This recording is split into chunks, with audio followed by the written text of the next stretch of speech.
forecast this morning, and it was a call for rain, but I knew it wouldn't rain on these beautiful children today, and thank you for this weather.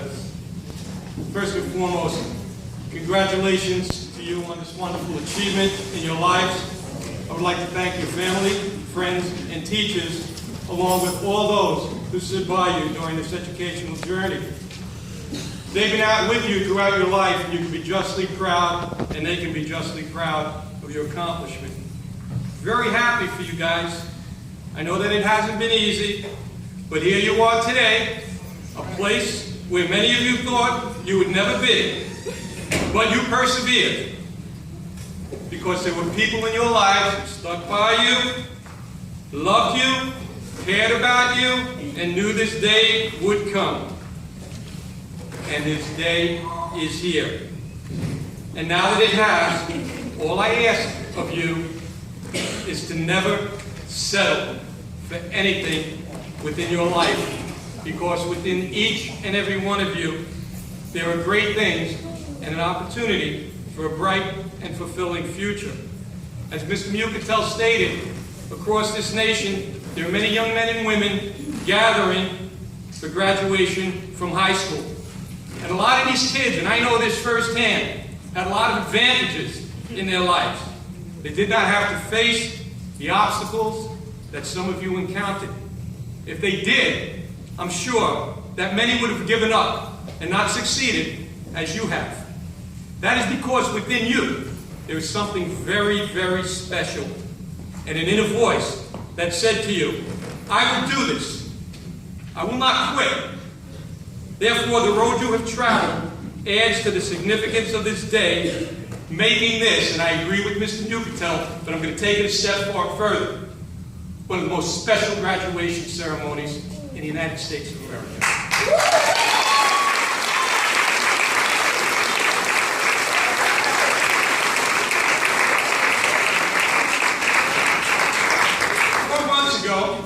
On February 27th, we gathered in this auditorium to honor the memory of this young man, our detective's aunt, Rita Gross Nelson, and we inducted her into our Black History Wall of Fame.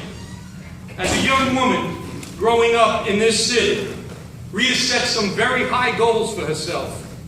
She too, as you, had an inner voice saying, I will do this and I will not quit. During the ceremony, many people who knew Rita spoke about how she had to overcome multiple barriers to become Yonkers' first female African-American police officer in its 143-year history.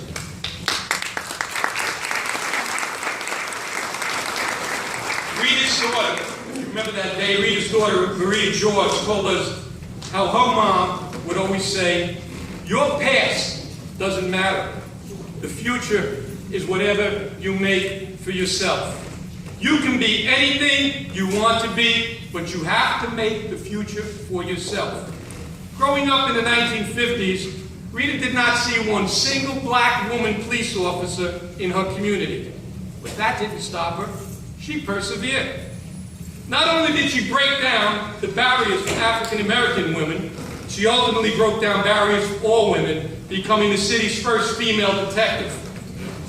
Rita Gross Nelson's story is quite an inspirational one, because she had a dream, and in spite of what some might say were insurmountable odds, Rita would not settle or sell herself short. If you look around this room, we put these photographs up during our celebration of Black History Month, and you take note of the portraits on the wall, or you read a biography, or you watch a movie, you can see many examples of individuals who, like Rita, succeeded because they persevered. Sometimes, however, if we look real closely, we can find inspiration staring us right in the face. A prime example of this is our student speaker. I just wanted to stand up for a second. Paulette Nemova. Paulette.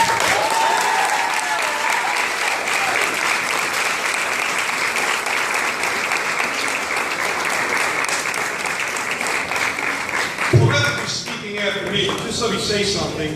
You can sit down and relax now, sweetheart. I just wanted everybody to know what I was talking about. Paulette has been recognized by the Attorney General's Office for her courage, character, and commitment.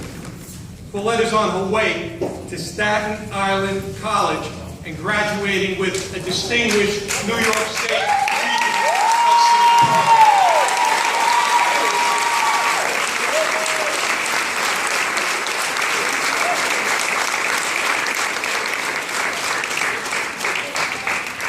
By taking full advantage of our entire educational program, Paulette did not sell herself short.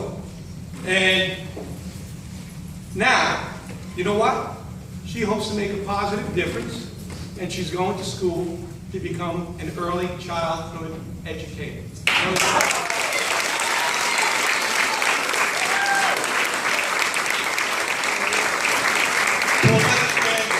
Give back, and I know that, as Mr. Mucatel said about Dr. Egan retiring, one day I'll retire, and I guess Paulette will probably be standing up here giving the superintendent's address. That wouldn't surprise me, the way she's done so well. So congratulations, Paulette. I'm very, very proud.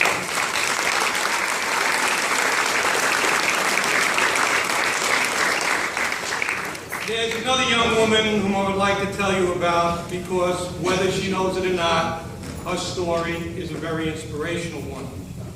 She's the first student I introduced myself to when I arrived at the Biondi school. And this morning, she is sitting here as a January 2015 graduate. I am so glad that Angie Abigail O'Neill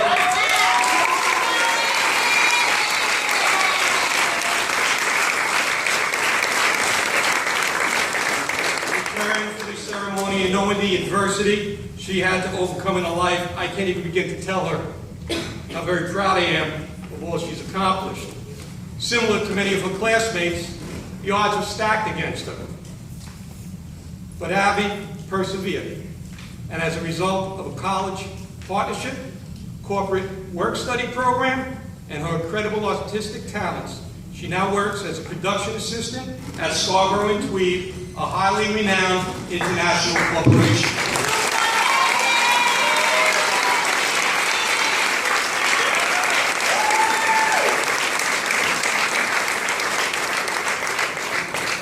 Two years ago, the company's president and owner and CEO, Lisa McCullough, took Abby under her wing and became her mentor.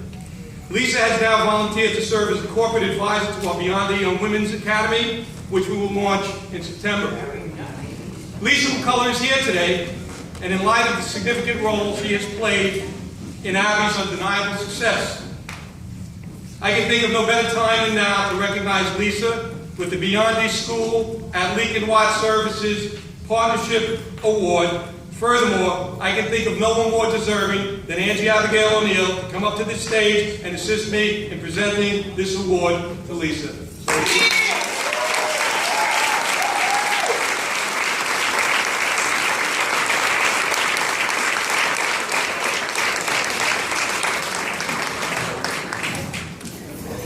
Thank you, Lisa. It's a beautiful, now, you see, here's a trick when you get my age. When you do a speech, you make this font really big so you can see it, but nobody told the person in the trophy place. So, Leake and Watt Services at the Biondi School Business Partnership Award. Thank you. Appreciate it. You're the one in the stadium. Oh, it is a beautiful plaque.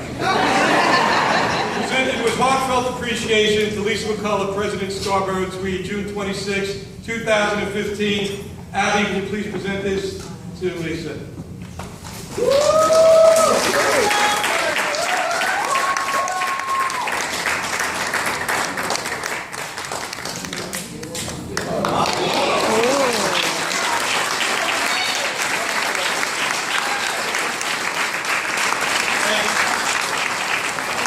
I told my principal, Mrs. Baker, that I was going to mention Lisa for all of the things she's done for our school, and particularly Abby, and what she's going to do in the future for other young women in our school.